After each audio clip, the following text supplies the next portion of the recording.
Shalom buat Anda dimanapun Anda berada.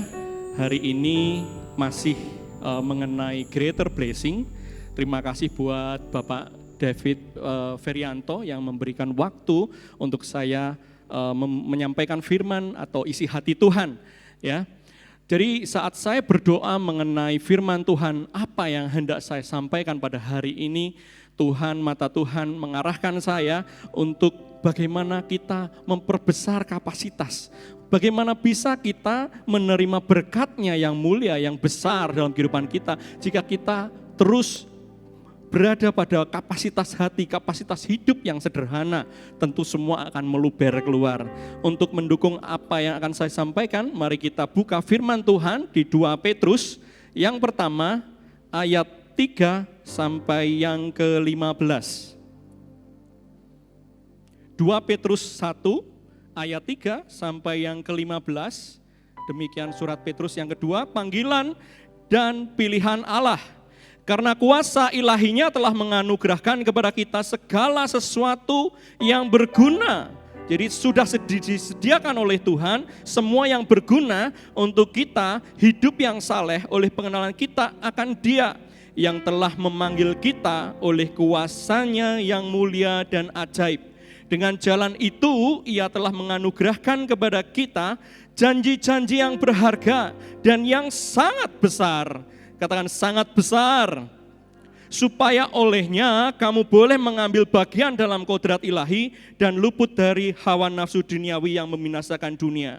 Justru karena itu kamu harus dengan sungguh-sungguh, kita melakukannya dengan sengaja, bersungguh-sungguh, berusaha untuk menambahkan kepada imanmu kebajikan, dan kepada kebajikan pengetahuan, dan kepada pengetahuan kita beroleh penguasaan diri, kepada penguasaan diri ketekunan, dan kepada ketekunan kesalehan, dan kepada kesalehan kasih akan saudara-saudara, dan kepada kasih akan saudara-saudara, kasih akan semua orang. Sebab apabila semuanya itu ada padamu dengan berlimpah-limpah, kamu akan dibuatnya menjadi giat dan berhasil, kata firman Tuhan, dengan pengenalanmu akan Yesus Kristus Tuhan kita. Tetapi barang siapa tidak memiliki semuanya itu, ia menjadi buta dan picik karena ia lupa bahwa dosa-dosanya yang dahulu telah dihapuskan. Karena itu saudara-saudaraku, berusahalah sungguh-sungguh supaya panggilan dan pilihanmu makin teguh. Sebab jikalau kamu melakukannya, kamu tidak akan pernah tersandung. Karena demikian, karena kepada kamu akan dikaruniakan hak penuh untuk memasuki kerajaan kekal, yaitu kerajaan Tuhan dan Juru Selamat kita, Yesus Kristus. Karena itu aku senantiasa bermaksud mengingatkan kamu akan semuanya itu, sekalipun kamu telah mengetahuinya dan telah teguh dalam kebenaran yang telah kamu terima. Aku menganggap sebagai kewajibanku untuk tetap mengingatkan kamu akan semuanya itu selama aku belum menanggalkan kemah tubuhku ini. Sebab aku tahu bahwa aku akan segera menanggalkan kemah tubuhku ini, sebagaimana yang telah diberitahukan kepadaku oleh Yesus Kristus Tuhan kita. Tetapi aku akan berusaha supaya juga sesudah kepergianku itu kamu selalu mengingat semuanya itu. Firman Tuhan ini ditulis oleh Petrus mengingatkan untuk setiap kita. Ada hal-hal di dalam kehidupan ini bagaimana kita enggak hanya cukup taat, kita enggak hanya cukup menjadi seorang Kristen, segala sesuatu sudah disediakan kepada kita. Sesuatu yang berguna untuk kita meraih hal-hal yang berharga, hal-hal yang berguna di masa depanmu, masa depan saya juga. Dan semua sudah disediakan, karena itu Tuhan mengingatkan melalui surat ini. Dikatakan bahwa kita harus menambahkan nilai dalam kehidupan kita. Kita harus memperbesar, enlarge our capacity, memperbesar kapasitas hidup kita. Tidak cukup hanya menjadi orang biasa-biasa. Ya, untuk mengilustrasikan firman Tuhan pada hari ini, saya menggambarkan ada sebuah rumah, saudara. Ya, sebuah rumah yang pertama akan hancur jika dibiarkan saja. Yang kedua, dia akan terawat jika dia di-maintain. Dan tiga, dia akan bertambah kapasitasnya jika kita melakukan sebuah improvement. Ya, jadi dalam hidup ini, jika kita membiarkan hidup kita begitu saja, ada hal-hal yang negatif masuk, kita enggak saring sungguh-sungguh, maka apa yang terjadi? Hati kita terluka, kita bisa kepahitan, akar pahit bisa muncul, kita bisa iri hati. Segala yang cemar yang masuk, Itu bisa membuat rumah kita berkarat, saudara. Bisa membuat rumah kita lapuk. Dan setiap tembok-tembok itu kita tidak terawat, maka semuanya akan hancur, saudara. Nah, saya pernah di rumah saya kedapatan sebuah tikus yang terjebak dalam bak mandi saya ya. Istri saya teriak-teriak, lalu saya segera masuk ke kamar mandi. Saudara, tikus yang terjebak di dalam bak kamar mandi ini kami biarkan. Dari malam hingga pagi itu kurang lebih 8 hingga 9 jam. Tapi apa yang terjadi, tikus ini masih berenang. Berenang, saudara, seolah-olah di tempat fitness atau di tempat kolam renang. Dia terus berenang. Tapi saudara, apa yang terjadi? Saya ambil sebuah papan, saya tutup bak mandi saya. Ya, karena saya geli, saya nggak berani untuk ambil tikus itu. Sehingga saya tutup bak mandi saya pastikan semuanya semua menjadi gelap. Dan apa yang terjadi? Hanya hitungan 2 jam, tikus ini sudah tidak ada lagi, sudah meninggal, bukan hilang, tapi sudah meninggal. Ya. Jadi apa yang terjadi, apa maksud saya? Tikus ini dapat bertahan, kenapa? Karena dia melihat sebuah cahaya, dia memastikan masih ada jalan keluar. Dia terus bersemangat, dia tidak henti-hentinya untuk berenang, karena dia melihat banyak cahaya di depan. Tapi saat cahaya itu mulai tertutup, apa yang terjadi, saudara? Dia kehilangan pengharapan. Itu juga berbicara dalam hidup kita. Jika kita membiarkan segala yang buruk, segala yang cemar dalam hidup kita, maka apa yang terjadi? Kita tidak melakukan apa-apa, maka kita kehilangan sinar Tuhan. Kita kehilangan pengharapan sehingga kita dapat binasa, saudara. Bukankah itu yang dilakukan iblis? Mencuri, membunuh, dan membinasakan. Lalu yang kedua, sebuah rumah akan terjaga kualitas dan kualitasnya jika kita rajin melakukan pemeliharaan, maintenance. Kalau Anda dan saya memiliki sebuah rumah, kita tahu bahwa maintenance itu tidak bicara segala hal yang hanya yang terlihat mata. Mungkin tembok, mungkin lampu, mungkin sofa, atau perabot-perabot yang lain, meja, kursi, meja makan. Tetapi saudara, Tuhan ingatkan bahwa saat kita melakukan maintenance, kita sungguh-sungguh melakukan maintenance, kita harus detail, katakan detail. Tidak hanya apa yang terlihat, tetapi apa yang tidak terlihat. Jaringan kelistrikan, lalu ada kayu-kayu yang di balik plafon. Kita perlu maintain itu semua, saudara-saudara. Jadi dalam hidup kita juga tidak hanya cukup untuk memaintain kita hanya bersepeda, jogging, lari. Tidak cukup, saudara. Ada hal-hal yang tersembunyi dalam kehidupan kita yang kita perlu jaga. Ada 2 hal yang Tuhan ingatkan. Yang pertama adalah bagaimana Tuhan mengingatkan untuk kita menjaga hati kita. Jagalah hatimu dengan segala kewaspadaan. Karena dari sana terpancar kehidupan. Saudara, akan runyam dalam hidup ini, kita akan semakin berantakan kalau kita enggak jaga hati.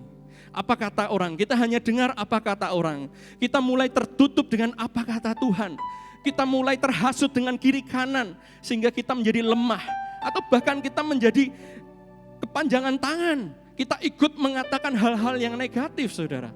Jangan, saudara. Mari kita jaga hati. Yang kedua, Tuhan ingatkan bagaimana apa yang harus kita maintain. Maintain hubungan kita bersama Tuhan. Saudara, saya sangat menyayangi anak-anak saya. Saya punya 3 orang anak yang bisa saya ajak main hari ini adalah 2 anak laki-laki yang sangat aktif. Kami sangat suka sekali permainan yang namanya hide and seek ya. Kalau bahasa Perancisnya namanya bakdelik ya. Ya, saya nggak tahu di bahasa Yunani atau bahasa apa, saya nggak ngerti. Tetapi kami suka sekali untuk hide and seek, saudara. Saudara, bicara memaintain hubungan kita bersama Tuhan, nggak hanya cukup saat kita saya sama anak saya main peta umpet. Lalu saat anak saya mendapati bahwa saya mulai kasih clue, tentunya saya akan kasih clue. Karena anak saya tidak akan tahu di mana saya berada, karena otak anak saya masih dalam pertumbuhan. Dia tidak akan dapat menemukan saya. Saya akan kasih clue kaki saya. Oh, Dedi ada di sana. Tetapi saat hanya dia puas, oh kaki Dedi ada di sana, Dedi ada di sana. Dan dia tidak lakukan apa-apa. Dia memang menemukan saya, tapi dia tidak pernah mendapatkan saya. Maka apa yang terjadi? haruslah seperti anak-anak kita menghampiri Tuhan Bapa kita. Kita lari mendapatkan Tuhan. Saat saya bertemu dengan anak saya, di sanalah nilai-nilai peta umpet itu berada. Di mana saya mendapatkan sukacita bermain bersama anak-anak saya. Saudara, sama dengan Anda, jika hari ini Anda masuk ke hadirat Tuhan dan Anda mendapatkan, oh haleluya, ada damai sejahtera, ada kasih Tuhan yang saya rasakan. Saudara, enggak cukup hanya di situ. Tuhan katakan kepadamu diberikan kunci-kunci kerajaan surga. Buka, saudara. Buka, tidak hanya cukup mendapatkan kunci dan melihat pintunya. Anda harus buka momen-momen yang baru bersama Tuhan. Dan saat Anda mendapati, wah luar biasa, saudara. Haleluya, amin. Lalu yang ketiga, mengenai rumah. Bahwa sebuah rumah akan meningkat nilainya dan kapasitasnya jika kita rajin melakukan sebuah maintenance, saudara. Ya, katakan maintenance, katakan improvement. Sesudah kita melakukan maintenance, kita melakukan improvement. Rumah akan bertambah nilainya jika Anda memiliki rumah satu lantai, lalu Anda bangun lantai yang kedua, atau bahkan Anda membeli rumah sebelah, Anda expand, Anda perluas wilayah rumah Anda dapat memasukkan perabot-perabot. Anda bisa menambah kapasitas rumah tersebut, Anda dapat memasukkan perabot-perabot yang baik di dalam hidup Anda, saudara. Jadi di dalam kehidupan ini sama, tadi dikatakan firman Tuhan mengingatkan kita di surat Petrus bahwa kita enggak hanya cukup biasa-biasa, tetapi dikatakan dengan sungguh-sungguh, dengan sengaja menambahkan kepada imanmu kebajikan. Sesudah kita memiliki kebajikan, ayo kita kejar pengetahuan. Mari kita dapatkan penguasaan diri, masukkan perabot-perabot itu dalam kehidupan Anda. Dan dapatkan ketekunan, kesalehan, kasih akan saudara-saudara, kasih akan semua orang. Apa yang terjadi, saudara? Kapasitas Anda semakin bertambah. Saudara, saat Anda lakukan yang terbaik, lakukan improvement, maka ada lot kerja yang ditambahkan, ada promosi menyertai Anda. Ada bisnis yang semakin diekspand, ya. Ada bisnis yang semakin meluas, ada berkat-berkat Tuhan karena kita terus melakukan improvement, saudara. Nah, untuk melakukan improvement ini, Tuhan taruh 3 hal. Apa yang harus kita lakukan? Tentunya kita saat membangun sesuatu, kita membutuhkan material, kita membutuhkan jasa tukang, kita perlu mengeluarkan biaya, saudara. Ada 3 hal yang harus kita keluarkan, biaya yang harus kita bayar untuk melakukan improvement. Yang pertama adalah untuk hati kita siap dibentuk. Berbicara tentang hati kita yang vulnerable, katakan vulnerable. Berbicara tentang hati yang rentan, katakan rentan. Hati yang vulnerable terhadap hati Tuhan. Hati kita rentan terhadap hati Tuhan. Hati kita rentan terhadap hati Tuhan. Saudara, vulnerable itu berbicara seperti ini. Seumpama anak saya berjalan di jam 12 malam, dia berjalan seorang diri di tengah malam, atau seorang ibu-ibu berjalan di tengah malam. Apa yang terjadi, saudara? Ibu-ibu atau anak saya ini menjadi rentan dengan apa yang namanya tindakan-tindakan kriminal. Itu hal yang negatif, saudara. Tapi hari ini saya mau bagikan tentang hati yang vulnerable, hati yang rentan terhadap hati Tuhan. Kita enggak tahan-tahan hati kita itu terbuka terhadap Tuhan. Terhadap hal-hal yang mungkin mengoreksi, mungkin enggak nyaman, tetapi kita buka hati kita untuk firman-Nya membangun hidup Anda, saudara. Amin. Katakan amin, saudara. Nah, mari kita buka di kitab Yeremia. Ini adalah kitab yang firman Tuhan yang sangat memberkati saya bertahun-tahun. Yeremia 18 ayat yang pertama sampai yang ke-6. Jika sudah katakan senang sekali. Haleluya. Yeremia 18 ayat pertama sampai yang ke-6. Pelajaran dari pekerjaan tukang periuk. Firman yang datang dari Tuhan kepada Yeremia bunyinya, pergilah segera ke rumah tukang periuk. Di sana aku akan memperdengarkan perkataan-perkataanku kepadamu. Lalu pergilah aku ke rumah tukang periuk. Dan kebetulan ia sedang bekerja dengan pelarikan. Apabila bejana yang sedang dibuatnya dari tanah liat di tangannya itu rusak, Maka tukang periuk itu mengerjakannya kembali menjadi bejana lain menurut apa yang baik pada pandangannya. Kemudian datanglah firman Tuhan kepadaku, bunyinya, masakan aku tidak dapat bertindak kepada kamu seperti tukang periuk ini, hai kaum Israel. Demikianlah firman Tuhan, sungguh seperti tanah liat di tangan tukang periuk, demikianlah kamu di tanganku, hai kaum Israel. Saudara, firman ini sangat memberkati saya. Kenapa? Bahwa Tuhan mengajarkan kepada Yeremia untuk datang ke tukang periuk. Apa yang diajarkan saat dia melihat tukang periuk dengan pelarikannya? Ada tanah liat yang sedang dibentuk di sana. Saudara, yang hebat bukanlah tukang periuknya atau pelarikannya atau mesin putar itu yang terus berputar saat dia terus membuat bejana tersebut. Yang hebat bukan itu. Kita berpikir, ya benar, Tuhan kita luar biasa. Tapi saat tanah liat itu tidak mau untuk dibentuk, dia tidak mau untuk rusak, untuk diambil batu dari dalam dirinya karena ada kandungan-kandungan material yang tidak bersahabat. Maka apa yang terjadi, saudara? Sebaik apapun pelarikan, sebaik apapun karya yang Tuhan coba kerjakan dalam hidup kita, maka kita tidak akan dapat menjadi bejana yang indah, yang mulia dalam hidup kita. Saudara, diajarkan di firman Tuhan. Jadi saat kita dibentuk oleh Tuhan, mungkin tangan Tuhan tergores oleh batu.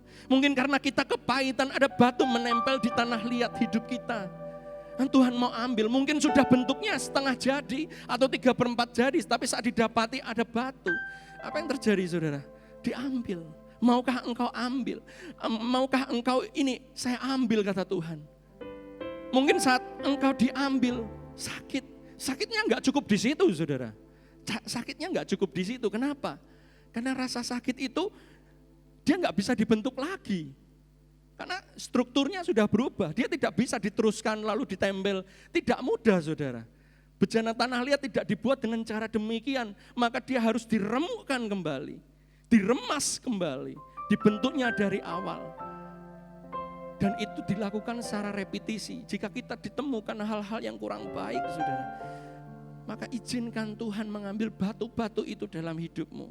Apapun itu, rasa kecewa kah? Engkau dikhianati? Engkau mendengar ketidakadilan kah?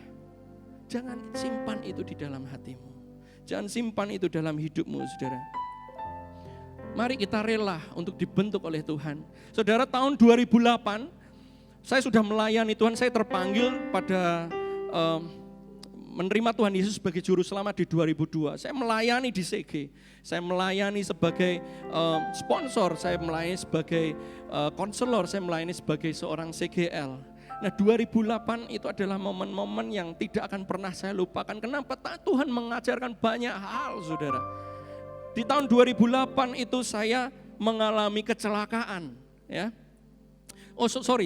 Sebelum saya mengalami kecelakaan, saya waktu itu di awal tahun, kami pemimpin semua sedang berkumpul, kami berdoa bersama-sama untuk perkara-perkara yang akan Tuhan lakukan buat kami di pemuda di Surabaya. Kami berdoa bersama-sama, lalu asisten gembala dan gembala kami mulai berkeliling untuk mendoakan kami para CGL ataupun coach satu persatu. Siap kami didoakan tanpa terkecuali. Lalu saya ada seseorang mendekat saya dan dia berkata, Johan, tutup matamu. Saya kenali suara ini, mungkin beberapa di antara full timer tahu, namanya Jimmy, Bapak Jimmy. Ya. Saya diminta untuk menutup mata dan saya mulai didoakan, saudara.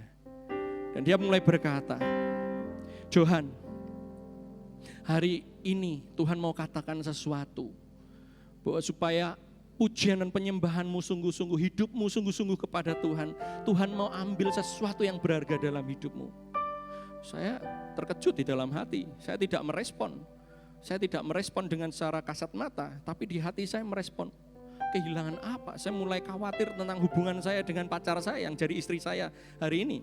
Saya khawatir dengan pekerjaan saya khawatir mungkin dengan orang tua saya.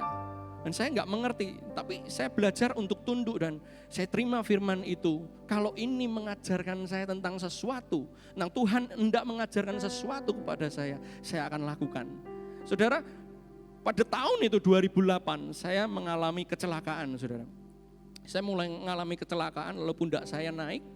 Lalu di momen berapa bulan kemudian saya mendapati pacar saya sakit tipes, dan kami berdua tidak dapat membawa pacar saya untuk ke rumah sakit karena kami tidak punya dana. Kami tidak punya semuanya, dan waktu itu adik kandung saya juga harus melakukan sebuah operasi. Hingga tepatnya saat itu saya melayani sebagai seorang worship leader. Saya berdiri di mimbar, saya melakukan apa yang jadi bagian saya. Dan setiap saya turun panggung, mungkin saya lepas, tapi saat saya turun dari mimbar, ada beban yang menumpuk. Ada ketidakpuasan mungkin, tapi itu saya simpan, saudara. Karena saya tahu saya hanya belajar taat. Dan hingga suatu saat di bulan Oktober saya mulai menundukkan kepala dan saya mulai saat teduh. Di suatu hari saya bersaat teduh dan Tuhan tiba-tiba berkata, ingatkah engkau tentang doa yang Jimmy sampaikan kepadamu? Saya hanya berkata, ingat Tuhan. Tahu gak apa yang hilang dari hidupmu? Saya mulai pikirkan sekeliling saya, tidak ada yang hilang. Saya masih punya pacar saya masih punya pekerjaan saya masih punya keluarga saya. Tapi Tuhan katakan bahwa aku ambil sukacitamu. Hari itu saya teringat bahwa sepanjang tahun 10 bulan tepatnya saya terus bergumul, bersungut-sungut. Saya lakukan yang terbaik, tapi enggak plong, saudara. Dan hati itu saya cuman, Tuhan, sekalipun kau ambil sukacitaku, izinkan aku terus taat mengikutmu. Di sanalah Tuhan, aku ingin berada. Dan tiba-tiba sesuatu damai sejahtera, ada kasih Tuhan yang mengalir melepaskan semua beban saya. Dan tiba-tiba 2009, saudara, ada yang jauh lebih menarik, saudara. Di 2009 kami masih berkumpul kembali, kami pergi ke Malang. Masih sesi doa, kita doa untuk tahun 2009, dan saat itu masih sama ya, kita didoakan ya, asisten gembala mulai berkeliling, gembala kami juga berkeliling mendoakan satu demi satu. Dan saya mulai mengintip, saudara, ini siapa yang mau doakan saya? Ya, tiba-tiba ada Pak Tommy, ya, Tommy mendoakan saya ya, Ibu Lucy tahu siapa Tommy. Jadi saya didoakan, dia perkatakan hal-hal yang baik. Oh, tahun ini engkau akan dijadikannya berhasil, engkau jadi kepala dan bukan, oh haleluya. Ini janji Tuhan, amin. Luar biasa, saudara. Saya imani sungguh-sungguh. Lalu Tommy pergi, saya mengasihi Tuhan, saya worship Tuhan, saya menyembah Tuhan. Dan tiba-tiba ada seseorang berkata, Johan, berlutut, Tuhan mau bicara sama kamu. Saya kenal suara ini. Ini suara Jimmy lagi, saudara. Saya mulai berkata, Pak Jimmy, saya tadi sudah didoakan Pak Tommy, saya bilang gitu. Ya. Tapi enggak, dia berkata, Johan, ayo tunduk, berlutut toh. Aku mau berdoa buat kamu. Ini saudara, saya mulai berlutut, menyerahkan semuanya. Dan saat saya menyerahkan semuanya, Jimmy berkata, hari ini Tuhan mau bicara bahwa tahun ini Tuhan akan ajar kamu untuk pikul salib. Saya di dalam hati, what? Yang kemarin belum ya Tuhan ya. Jadi, tapi ada hal yang Tuhan rindu untuk lakukan. Dibutuhkan sebuah repetisi, saudara. Jika hari ini engkau sudah pernah mengampuni, terkadang Tuhan izinkan untuk engkau mengalami rasa sakit itu lagi, untuk engkau mengampuni kembali. Engkau sudah lepas, dan suatu saat mungkin 2 tahun lagi Anda bertemu dan digesek lagi, Anda perlu melepaskan pengampunan, saudara. Hidup ini kapasitas kita nggak hanya dibangun hanya sekali seperti tanah liat tadi, dibutuhkan proses yang berulang-ulang. Seorang binaraga juga sama, saudara, untuk membentuk otot-otot, sama seperti kita otot-otot rohani, dibutuhkan repetisi. Mulai dari 5 kilo naik ke 10 kilo, 11 kilo, 20 kilo, itu sakit, saudara, karena otot-ototnya hancur, dibentuk ulang. Rasa sakit, saudara. Tapi inilah yang akan memperbesar kapasitas hidup Anda. Vulnerable lah, rentanlah terhadap hati Tuhan. Tuhan gak pernah salah arah, Tuhan gak pernah salah bimbing kehidupan Anda dan saya. Oke. Yang kedua, ada hal-hal yang perlu kita lakukan. Yang kedua adalah belajar untuk disiplin. Saudara, saya beberapa saat yang lalu, bertahun-tahun yang lalu, saya pernah mendengarkan seorang hamba Tuhan berbicara kepada kami bagaimana saat itu dia pergi ke Belanda. Ya. Dia pergi ke Belanda, dia tinggal di rumah temannya. Dan di rumah temannya itu mereka satu keluarga, ya. Temannya itu punya keluarga. Dan mereka tinggal di lantai 2. Sedang ruang tamu itu ada di lantai 1. Dan tiap jam 4 subuh, itu derap langkah kaki itu membangunkan hamba Tuhan ini. Karena hampir tiap jam 4 pagi ada orang-orang yang turun dari lantai 2, menyalakan mobilnya dan mereka pergi bersama-sama. Dan ternyata kembali setiap jam 8 pagi, saudara. Lalu hari pertama, hari kedua, hari ketiga, hamba Tuhan ini mulai bertanya kepada temannya, apa yang kamu lakukan pagi-pagi benar? Lalu dikatakan bahwa, kami antar anak kami untuk berlatih berenang. Saudara, karena anak ini latihan itu jam 5 pagi sampai jam 7, saudara. Luar biasa, 2 jam berenang, berlatih berenang tiap subuh. Mungkin suatu hal yang mungkin kita tidak lakukan karena jam 5, jam 4 pagi adalah waktu yang terbaik untuk kita tidur. Tetapi saudara, seorang pemenang dibangkitkan oleh sebuah kedisiplinan. Amin. Berbeda dengan saya pernah dengan tubuh 83 kilo, saya berlatih, saya pernah fitness bukan untuk bentuk body tapi saya kardio, saudara ya. Saya habiskan kardio lemaknya ya. Saya berlari, saya squat jam dan lain-lain. Saya turun dalam waktu 4 bulan menjadi 71 kilo. Ya, kembali ke sinyo-sinyo saya ya. Muka yang kayak om-om ini berubah tiba-tiba kayak sinyo-sinyo karena kehilangan banyak kalori, kehilangan banyak kilo. Tapi karena tidak termaintain dengan baik, apa yang terjadi, saudara? Kalau kita sudah lakukan yang terbaik lalu kita tidak jaga, aduh saudara, sekarang sudah 85 kilo sudah. Haleluya, haleluya ya. Jangan diingat-ingat yang ini ya. Ini hanya ilustrasi saja. Dan apa yang perlu kita lakukan untuk disiplin? Kita perlu disiplin dengan waktu kita. Bagaimana kita bertanggung jawab terhadap waktu kita dan waktu orang lain. Jika Anda membuat janji, berusahalah untuk tepat waktu, saudara. Lalu untuk kita disiplin, untuk apa yang kita katakan, itulah hal-hal yang kita lakukan. Dan untuk kita disiplin dalam setia dalam perkara-perkara yang kecil. Amin. Yang ketiga, yang terakhir kita buka Matius. Matius yang ke-11 ayat 28 sampai yang ke-30.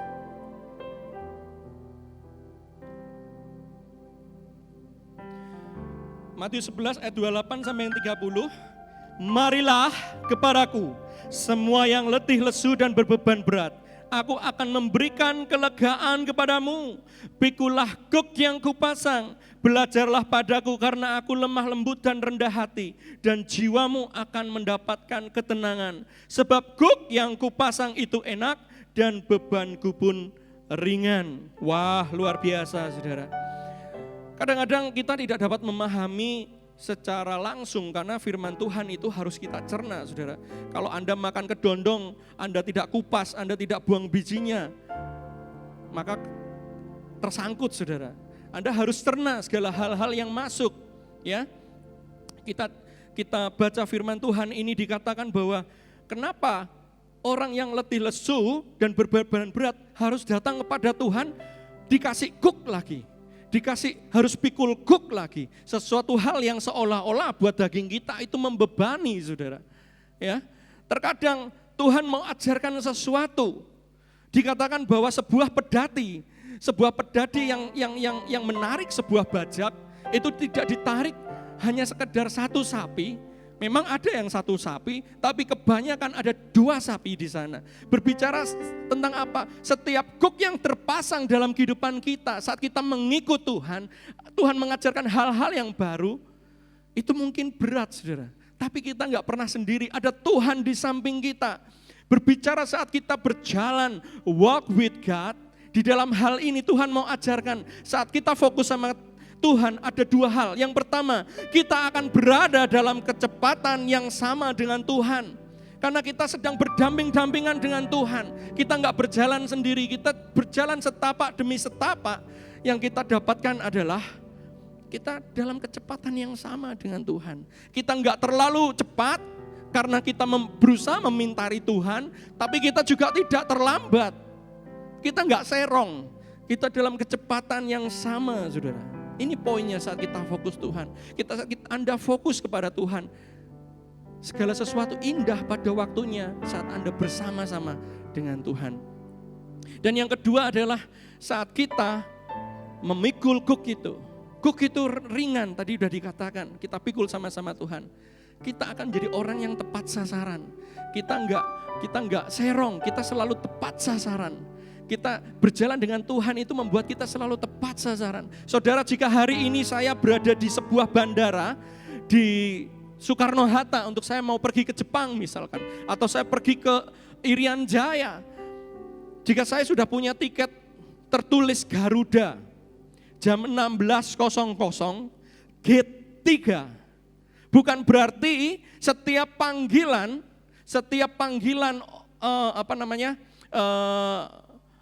informasi memanggil bahwa ada tujuan ke Irian, kita harus masuk, saudara. Kita harus perlu cocokkan waktunya, maskapainya, gate-nya, supaya kita tidak tiba di Palembang, saudara. Supaya kita enggak salah arah.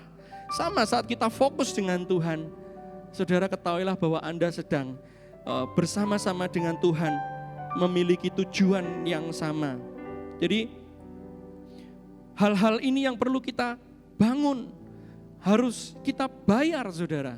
Bahwa yang pertama untuk mendapatkan greater blessing, berkat yang besar dalam kehidupan Anda dan saya.